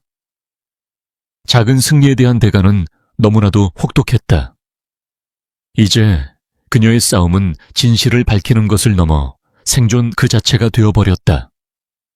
그녀는 모자 끝을 더 깊이 눌러쓴 채 어둠 속으로 발걸음을 옮겼다. 목적지 없는 기약 없는 도주가 시작된 것이다. 강원도의 한적한 해안가 마을. 짠 소금기를 머금은 바람이 낡은 민박집의 창문을 흔들었다. 한서연은 창밖으로 보이는 잿빛 겨울 바다를 멍하니 바라보고 있었다. 그녀와 민준이가 이곳에 숨어 지낸 지 벌써 일주일이 넘어가고 있었다. 김민호 기자가 수소문 끝에 마련해준 은신처였다. 도망자의 삶은 영혼을 갉아먹는 일이었다. 낯선 사람의 발소리 멀리서 들려오는 경찰차 사이렌 소리에도 심장이 철렁 내려앉았다. 그녀는 하루 종일 민준이를 품에 안고 세상의 모든 소음으로부터 아이를 지키려는 듯 귀를 막아주곤 했다. 가장 큰 문제는 다시 바닥을 드러내기 시작한 민준이의 특수 분유였다. 김민호가 위험을 무릅쓰고 몇 통을 더 구해다 주었지만 그것도 이제 얼마 남지 않았다. 시간이 그들의 편이 아니었다. 김민호의 상황도 좋지 않았다. 그가 몸담았던 뉴스펀치는 은성그룹의 압박을 이기지 못하고 그를 해고했다. 이제 그 역시 특종을 쫓는 기자가 아니라 서연과 함께 진실을 위해 싸우는 공범이자 도망자가 된 셈이었다. 이대로는 안 돼. 어느 날 밤 서연은 낡은 노트북을 다시 펼쳤다. 두려움에 떨며 숨어 지내는 것은 해결책이 될 수 없었다. 이 지옥 같은 상황을 끝낼 수 있는 유일한 방법은 적의 심장을 꿰뚫을 결정적인 증거를 찾아내는 것뿐이었다. 뭐라도 해야 해요. 이 USB 안에 모든 게 들어있을 거예요. 그녀가 필사적으로 탈출할 때 챙겨온 유일한 무기, 바로 골든 포뮬러 프로젝트의 일부 데이터가 담긴 USB였다. 그 안에는 암호화된 파일 몇 개와 그녀가 만든 분석 도구들이 들어있었다. 그들은 민박집의 작은 방을 다시 지휘 통제실로 만들었다. 김민호는 외부에서 보안 회선을 통해 정보를 수집했고 서연은 그 정보를 바탕으로 데이터의 미로를 헤쳐나가기 시작했다. 골든 포뮬러의 실체는 좀처럼 잡히지 않았다. 서연이 확보한 데이터는 빙산의 일각에 불과했다. 더 깊숙한 곳으로 들어가기 위해서는 더 많은 정보가 필요했다. 은성그룹의 메인 서버에 다시 접근하는 것은 자살 행위였다. 다른 방법은 없을까요? 내부 고발이라던가 과거의 유출 사건 같은. 김민호의 말에 서연의 머릿속에서 번개가 쳤다. 그녀는 헬레나 시절의 기억을 더듬었다. 그리고 과거 자신이 활동했던 어둠의 경로 해커들의 정보 거래소인 다크웹의 한 포럼을 떠올렸다. 그곳이라면 은성의 감시를 피해 필요한 정보를 얻을 수 있을지도 몰랐다. 그녀는 몇 년 만에 다크웹에 접속했다.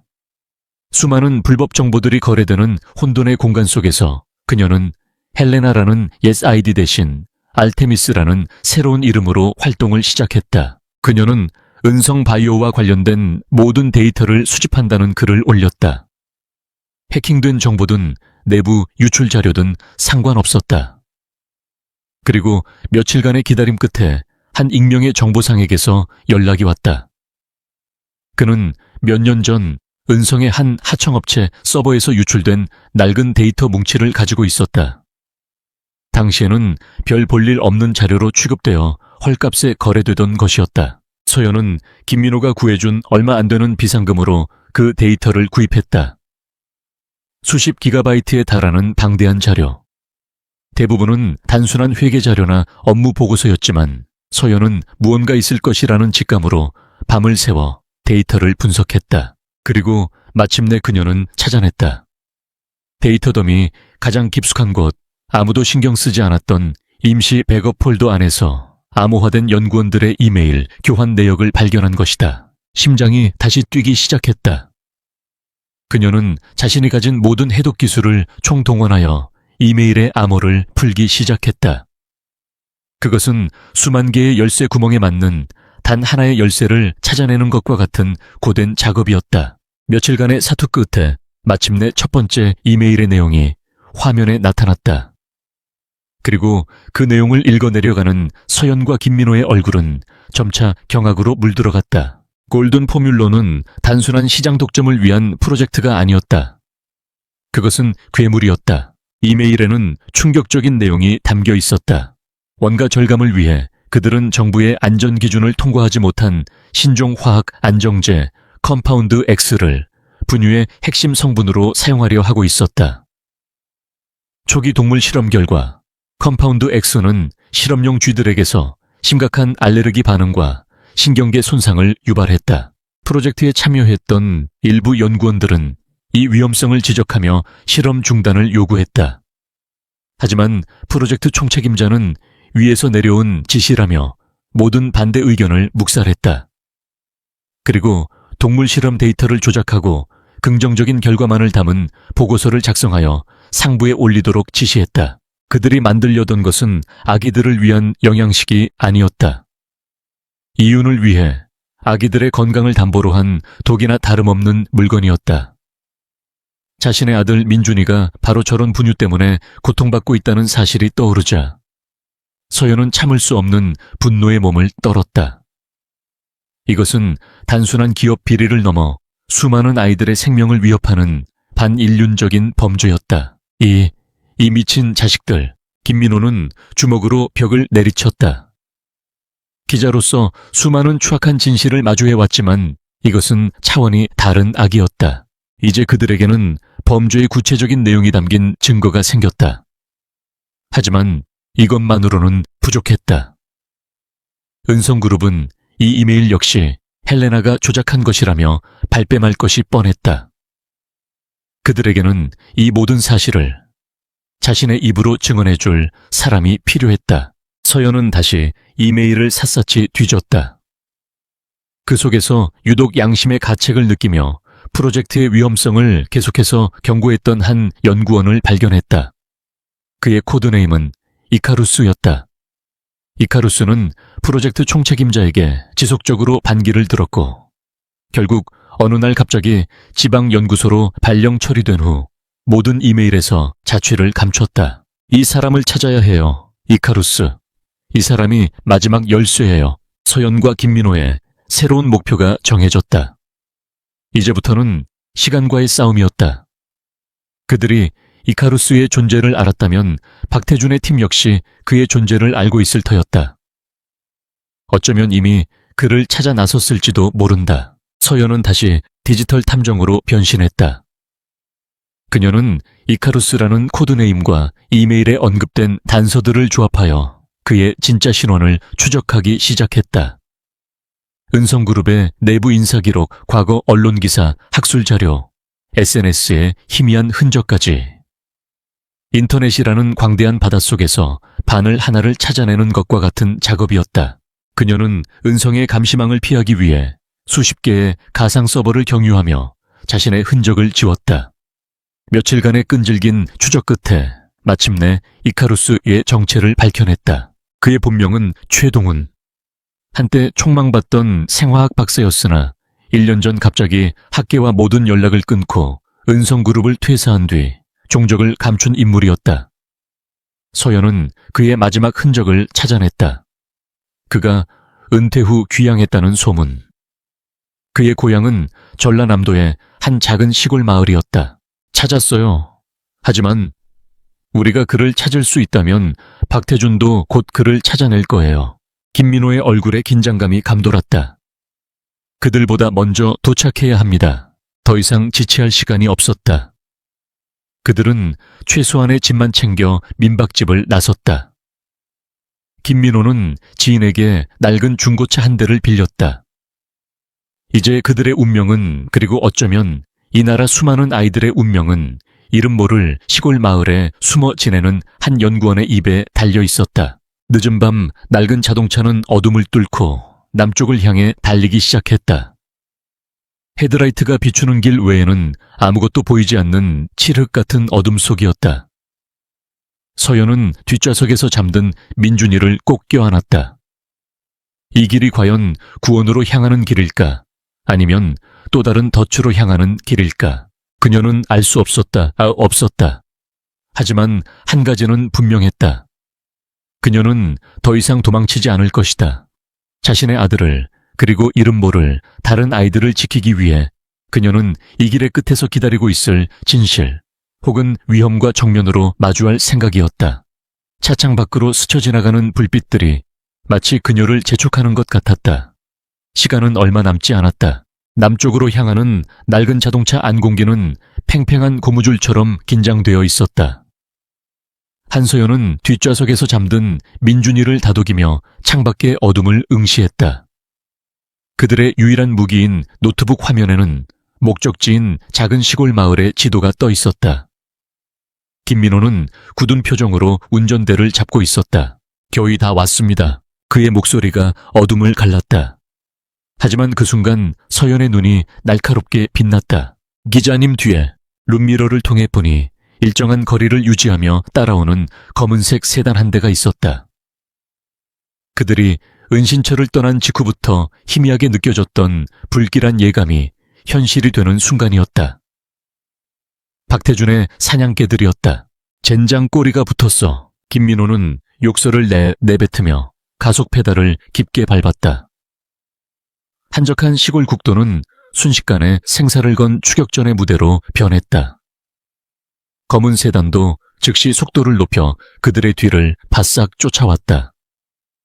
헤드라이트 불빛이 어지럽게 교차하며 밤의 정적을 찢었다.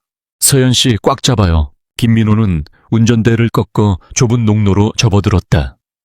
비포장도로 위를 달리자 차체가 미친 듯이 흔들렸다. 잠에서 깬 민준이가 놀라 울음을 터뜨렸다. 서연은 아이를 끌어안고 몸을 잔뜩 웅크렸다. 뒤쫓아오던 세단도 거칠게 농로로 진입했다.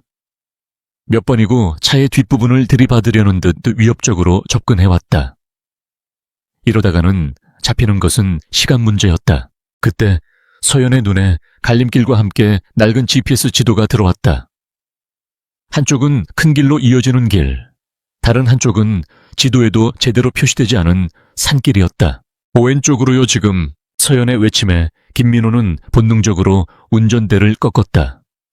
그들의 차는 거의 낭떠러지로 떨어질 뻔하며 아슬아슬하게 좁은 상일로 접어들었다. 검은 세단은 미처 방향을 바꾸지 못하고 큰 길 쪽으로 미끄러졌다. 그들은 겨우 추격자들을 따돌렸지만 안심할 수 없었다. 박태준의 그물망은 이미 최동훈 박사가 있는 마을 주변을 완벽하게 포위하고 있을 터였다. 정면으로 접근하는 것은 불가능했다. 그의 집 주변은 이미 감시되고 있을 거예요. 함정이에요. 서연은 차 안에서 노트북을 펼쳤다. 그녀는 인근 기지국의 통신 데이터를 우회 접속하여 마을 주변의 비정상적인 데이터 트래픽을 분석하기 시작했다. 역시나 최동훈 박사의 집을 중심으로 일반 가정집이라고는 볼 수 없는 다수의 암호화된 통신 신호가 잡히고 있었다. 그들이 최동훈에게 갈 수 없다면 그가 밖으로 나오게 만들어야 했다. 서연은 새로운 계획을 세웠다. 그녀는 최동훈 박사의 과거 인적 사항을 뒤져 그가 독실한 가톨릭 신자이며 은퇴 후에도 고향 마을의 작은 성당에 꾸준히 나갔다는 정보를 찾아냈다. 양심의 가책을 느끼는 그에게 성당은 유일한 안식처였을 것이다. 그녀는 추적이 불가능한 공용 와이파이를 이용해 최동훈 박사에게 익명의 문자 메시지 하나를 보냈다. 이카루스의 죄를 씻고 싶다면 내일 오전 10시 고해성사를 보러 오시오. 당신이 묻어버린 작은 천사들이 기다리고 있어. 이카루스는 그의 코드네임. 작은 천사들의 은 그가 양심의 가책 때문에 실험 동물들에게 붙여준 이름이었다. 오직 그만이 알아볼 수 있는 암호였다. 다음 날 오전 서연과 김민호는 낡은 트럭을 빌려 타고 농부로 위장한 채 마을 성당 주변에 잠복했다. 약속된 시간이 다가올수록 심장이 타들어가는 것 같았다. 만약 그가 나타나지 않는다면 모든 것은 끝이었다. 오전 10시가 거의 다 되었을 무렵 성당의 낡은 문이 열리고 한 노인이 모습을 드러냈다. 지난 몇 년간의 죄책감과 공포가 그의 얼굴에 깊은 주름을 새겨놓은 듯했다. 최동훈 박사였다. 그는 약속대로 고해성 사실로 들어갔다. 김민호가 신부님께는 미리 양해를 구해놓은 상태였다. 서연과 김민호는 고해성 사실의 작은 쪽방에서 그를 기다렸다. 최동훈은 그들을 보자마자 겁에 질려 뒷걸음질 쳤다. 누구시오? 날 어떻게? 박사님, 저희는 박사님을 해치러 온 게 아닙니다. 구하러 왔습니다. 김민호가 차분하게 말했다. 그는 자신들의 신분을 밝히고 그동안 모아온 골든 포뮬러 관련 증거들을 보여주었다. 조작된 데이터 연구원들의 이메일. 최동훈의 얼굴이 하얗게 질려갔다. 이걸 어떻게... 모든 걸 알고 있습니다. 서연이 앞으로 나섰다. 그녀는 품에 안고 있던 민준이를 보여주었다. 제 아들입니다. 선천성 대사 이상 질환 때문에 특수 분유가 없으면 살 수 없는 아이예요. 박사님이 침묵하신다면 제 아들과 같은 수많은 아이들이 독이 든 분유를 먹게 될 겁니다. 어머니의 절박한 호소와 눈앞에 아픈 아이의 모습은 최동훈의 마지막 남은 양심을 뒤흔들었다. 그는 결국 무너져 내렸다. 그는 흐느끼며 모든 것을 털어놓기 시작했다. 데이터 조작의 과정, 상부의 압박, 그리고 동료들의 비겁한 침묵까지. 그들이 제 가족을 위협했습니다. 그래서 어쩔 수 없어 알러서저려. 최동훈은 떨리는 손으로 품 안에서 작은 외장 하드 드라이브 하나를 꺼냈다. 하지만 언젠가 이런 날이 올 줄 알았습니다. 이것은 조작되기 전에 원본 데이터입니다. 제가 몰래 빼돌려 보관하고 있던 마지막 퍼즐 조각. 모든 것을 뒤집을 수 있는 결정적인 스모킹 건이었다. 이틀 후 서울 코엑스 컨벤션 센터. 은성그룹의 연례 주주총회는 수백 명의 투자자들과 기자들로 발 디딜 틈이 없었다. 단상위 권진혁 회장은 자신감 넘치는 목소리로 그룹의 후이황 한 성과와 미래 비전을 역설하고 있었다. 그의 연설의 마지막은 그룹의 차세대 성장 동력이 될 골든 포뮬러에 대한 찬사로 채워지고 있었다. 존경하는 주주 여러분, 골든 포뮬러는 단순한 신제품이 아닙니다. 이것은 우리 아이들의 미래를 책임질 은성그룹의 약속이자 대한민국 바이오 산업의 새로운 역사가 될 것입니다. 박수갈채가 쏟아졌다. 객석에 앉아있던 박태준 실장의 입가에 만족스러운 미소가 번졌다. 모든 것이 완벽하게 통제되고 있었다. 권진혁이 연설을 마무리하며 허리를 숙이는 바로 그 순간이었다. 갑자기 행사장 내의 모든 대형 스크린이 지직거리는 소음과 함께 검게 변했다. 장내가 술렁이기 시작했다. 권진혁이 당황하여 소리쳤다. 무서운 일이야. 당장 영상팀 불러. 하지만 그의 목소리는 거대한 스피커에서 터져나오는 새로운 목소리에 묻혀버렸다. 제 이름은 최동훈입니다. 저는 얼마 전까지 은성바이오에서 근무했던 연구원이었습니다. 스크린의 겁에 질렸지만 무언가를 결심한 듯한 최동훈 박사의 얼굴이 나타났다. 그의 뒤로는 김민호 기자가 함께 앉아 있었다. 행사장 내에 모든 카메라 플래시가 단상을 향해 터져나왔다. 저는 지금부터 제가 참여했던 골든 포뮬러 프로젝트의 추악한 진실을 고백하려 합니다. 권진혁의 얼굴이 사색이 되었다. 꺼 당장 저거 꺼. 보안 요원들이 허둥지둥 무대 뒤로 달려갔지만 소용없었다. 이 영상은 행사장뿐만 아니라 김민호의 동료들이 운영하는 뉴스펀치 사이트와 여러 SNS 채널을 통해 전국으로 생중계되고 있었다. 한서연이 그들의 모든 방송 시스템을 장악한 것이다. 최동훈 박사의 증언은 충격적이었다. 그는 컴파운드 X의 위험성 데이터 조작 과정, 그리고 그 배후에 권진혁 회장이 있었다는 사실까지 모두 폭로했다. 그의 증언과 함께 스크린에는 조작되기 전에 끔찍한 동물 실험 결과와 조작을 지시하는 내부 이메일들이 적나라하게 비춰졌다. 장내는 물을 끼얹은 듯 조용해졌다. 투자자들의 얼굴은 경악과 분노로 일그러졌다. 기자들은 미친 듯이 셔터를 눌러댔다. 제어, 거짓말이야. 저건 전부 조작된 거야. 권진혁은 마이크를 잡고 필사적으로 외쳤다. 하지만 그의 목소리는 더 이상 아무에게도 들리지 않았다. 박태준은 그 자리에서 얼어붙은 채 망연자실한 표정으로 스크린을 바라보고 있었다. 영상이 끝나고 스크린이 다시 검게 변했다. 잠시 동안의 정적, 그 정적을 깬 것은 행사장 밖에서 들려오는 요란한 사이렌 소리였다. 김민호가 생중계 직전 검찰에 모든 자료를 넘긴 것이다. 절컥 컨벤션 센터의 모든 문이 닫히고 방탄조끼를 입은 검사와 수사관들이 쏟아져 들어왔다. 그들은 곧장 단상으로 향했다. 권진혁 씨 당신을 특정경제범죄 가중치, 어벌법상, 사기 증거, 인멸 업무상 배임 및 보건범죄 단속에 관한 특별조치법 위반 혐의로 긴급 체포합니다. 당신은 변호사를 선임할 수 있으며 자신이 쌓아 올린 성공의 정점에서 전 국민이 지켜보는 가운데 권진혁은 차가운 수갑을 차게 되었다. 한때 세상을 호령하던 재벌 총수의 눈에는 믿을 수 없다는 공포와 처절한 패배감만이 가득했다. 자신이 설계한 가장 화려한 무대 위에서 그는 스스로의 덫에 걸려 넘어진 것이다.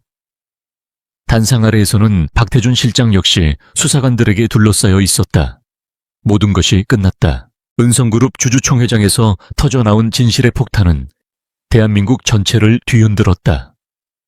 다음 날 모든 신문과 방송의 헤드라인은 포뮬러 게이트라는 이름으로 대서특필되었다. 아기들의 목숨을 담보로 한 재벌의 탐욕, 천재 해커 출신 엄마의 위대한 방역. 세상의 여론은 들끓었다. 권진혁 제국의 몰락은 그가 쌓아 올린 속도보다 훨씬 더 빠르고 허무했다. 특별검사팀이 꾸려졌고 구치소에 수감된 박태준은 자신의 형량을 줄이기 위해 그가 알고 있는 모든 것을 털어놓았다. 권진혁의 비자금 내역 정관계 로비 리스트, 그리고 과거의 수많은 불법적인 M&A 과정까지. 수십 년간 굳건해 보였던 성벽은 내부에서부터 무너져 내렸다. 한때 그의 충견이었던 언론과 권력기관들은 이제 앞다투어 그의 목을 물어뜯기 시작했다. TV 화면 속 권진혁은 더 이상 세상을 호령하던 제왕이 아니었다. 초췌한 얼굴에 수의를 입고 포승줄에 묶인 채 검찰청사로 향하는 힘잃은 늙은이에 불과했다. 그는 법정 최고형을 선고받았고 남은 여생을 차가운 감옥에서 보내게 되었다. 은성그룹은 존폐의 위기에 몰렸다. 총수 일가는 경영에서 완전히 손을 떼야 했고 그룹은 대대적인 구조조정에 들어갔다. 사회적 비난을 잠재우기 위해 그룹은 공식적으로 사과하고 골든 포뮬러 프로젝트의 전면 폐기를 선언했다. 그리고 수천억 원 규모의 사회 환원 기금을 조성하여 영유아 건강연구 및 피해자 보상에 사용하겠다고 발표했다. 거대한 악의 제국은 한 평범한 어머니의 절박한 외침 앞에서 그렇게 막을 내렸다. 사건이 마무리된 후 세상은 한서연을 영웅으로 칭송했다. 3년 전의 억울한 누명은 재심을 통해 깨끗하게 벗겨졌고 국가는 공식적으로 그녀에게 사과했다. 그녀의 이름 앞에는 더 이상 산업 스파이라는 주홍글씨 대신 용감한 내부 고발자, 우리 아이들을 지킨 어머니라는 수식어가 붙었다. 무엇보다 큰 변화는 민준이에게 찾아왔다. 은성그룹이 내놓은 기금의 첫 번째 수혜자로 민준이는 서울대 어린이병원 VIP 병실에 입원하여 국내 최고의 의료진에게 집중적인 치료를 받을 수 있게 되었다. 축축하고 곰팡내 나던 반지하 방이 아닌 햇살이 가득 들어오는 깨끗한 병실에서 민준이는 하루가 다르게 건강을 되찾아갔다. 어머니 걱정 마세요. 민준이는 앞으로 건강하게 자랄 겁니다. 제때에 치료를 시작한 것이 정말 다행이었습니다. 의사의 희망적인 진단을 듣는 순간 서연은 민준이를 부서져라 끌어안고 참았던 눈물을 쏟아냈다. 길고 길었던 악몽이 드디어 끝나는 순간이었다. 그녀가 이 모든 위험을 무릅쓰고 싸웠던 이유, 바로 이 순간을 위해서였다. 김민호 기자는 포뮬러 게이트 특종 보도로 한국 기자상을 수상하며 일약 스타 기자로 떠올랐다. 그가 몸담았던 뉴스펀치는 국민적 성원 속에 대한민국을 대표하는 탐사보도 전문 매체로 성장했다. 수많은 대형 언론사에서 그에게 파격적인 조건으로 스카우트 제의를 해왔지만 그는 모두 거절하고 끝까지 뉴스펀치에 남았다. 권력과 자본에 흔들리지 않는 진정한 기자의 길을 걷기로 한 것이다. 그는 종종 민준이의 병실을 찾아왔다. 올 때마다 민준이가 좋아하는 로봇 장난감을 한 아름 안고서였다. 이젠 정말 행복해 보이네요, 서연 씨. 다 기자님 덕분이에요. 혼자였다면 절대 해내지 못했을 거예요. 아닙니다. 이건 서연 씨가 한 명의 어머니가 이뤄낸 승리입니다.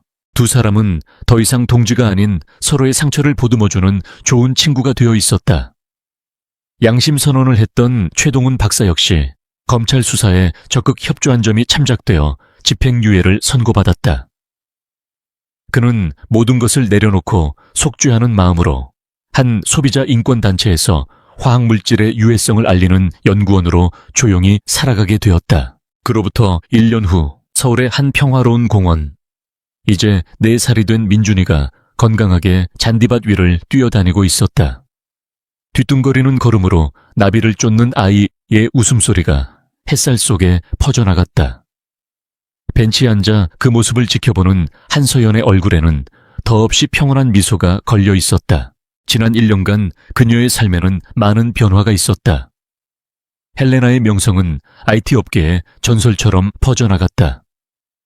국내 최고의 IT 기업들은 물론 국가정보원에서까지 그녀에게 파격적인 연봉과 직책을 제안하며 손을 내밀었다. 그녀의 손짓 하나에 수백억 원의 프로젝트와 국가 안보가 걸린 자리가 오고 갔다. 하지만 그녀는 그 모든 제안을 정중히 거절했다. 그녀는 지난 날들을 돌이켜보았다. 아픈 아이를 보며 피눈물을 흘렸던 절망의 시간, 보이지 않는 적에게 쫓기던 공포의 나날들, 그리고 진실을 위해 모든 것을 걸었던 싸움의 순간들. 그 길고 어두운 터널을 지나오며 그녀는 깨달았다. 자신의 재능은 더 이상 돈이나 권력을 위해 쓰여서는 안 된다는 것을. 저녁 노을이 질 무렵 그녀는 민준이의 손을 잡고 자신의 새로운 직장으로 향했다. 그곳은 화려한 강남의 고층 빌딩이 아니었다. 서대문구의 한적한 골목에 위치한 작고 소박한 3층짜리 건물이었다. 소비자권익보호연대. 그녀가 은성그룹과의 소송에서 받은 거액의 배상금과 시민들의 후원금으로 설립한 비영리 재단이었다. 기업들의 비윤리적인 상술과 유해 제품으로부터 힘없는 소비자들을 보호하고 제2, 제3의 포뮬러 게이트를 막기 위한 감시 시스템을 만드는 곳. 그녀의 사무실은 작았지만 그곳에서 그녀는 그 어느 때보다 큰 보람과 평온을 느끼고 있었다. 그녀는 다시 헬레나가 되었다. 하지만 이제 그녀의 방패는 기업의 이윤이 아닌 사회적 약자들을 보호하기 위해 쓰이고 있었다. 사무실 문을 열고 들어서자 동료들이 그녀를 반갑게 맞았다. 법률가, 회계사, 전직 기자. 모두 그녀의 뜻에 동참하여 모인 사람들이었다. 오셨어요, 대표님? 네. 오늘 분석 결과 나왔나요? 네, 아사히 신제품 장난감에서 기준치 이상의 환경 호르몬이 검출됐습니다. 바로 공론화 준비해야 할 것 같습니다. 서연은 고개를 끄덕였다. 그녀의 눈빛이 다시 날카롭게 빛났다. 세상에는 여전히 제2의 은성그룹, 제2의 권진혁이 존재했다. 그녀의 싸움은 아직 끝나지 않았다. 하지만 이제 그녀는 혼자가 아니었다. 일을 마치고 건물 밖으로 나오자 어느새 하늘에는 별이 총총히 떠 있었다. 그녀는 민준이를 품에 안아들었다. 아이의 뺨에 입을 맞추자 기분 좋은 전내와 함께 아이의 따뜻한 천이 전해져 왔다. 그녀는 문득 고개를 들어 서울의 야경을 바라보았다. 한때 저 불빛의 가장 높은 곳에서 세상을 지배하려 했던 한 남자가 있었다. 하지만 그는 결국 모든 것을 잃었다. 서연은 그 도시를 정복하지 않았다. 대신 그녀는 그 안에서 가장 소중한 것을 지켜냈다. 아이의 미래, 그리고 인간으로서의 존엄. 그것은 잘못 보낸 문자 한 통으로 구걸하려 했던 돈. 몇 푼과는 비교할 수 없는 그녀 자신의 힘으로 쟁취해낸 위대한 승리였다. 엄마 별, 민준이가 작은 손가락으로 밤하늘을 가리켰다. 서연은 아이가 가리키는 곳을 보며 환하게 웃었다. 그녀의 삶은 이제 저 별처럼 어둡고 혼란스러운 세상 속에서도 스스로 빛을 내고 있었다. 더 이상 두려움도 절망도 없었다. 평화롭고 단단하며 의미 있는 새로운 시작만이 그녀를 기다리고 있었다.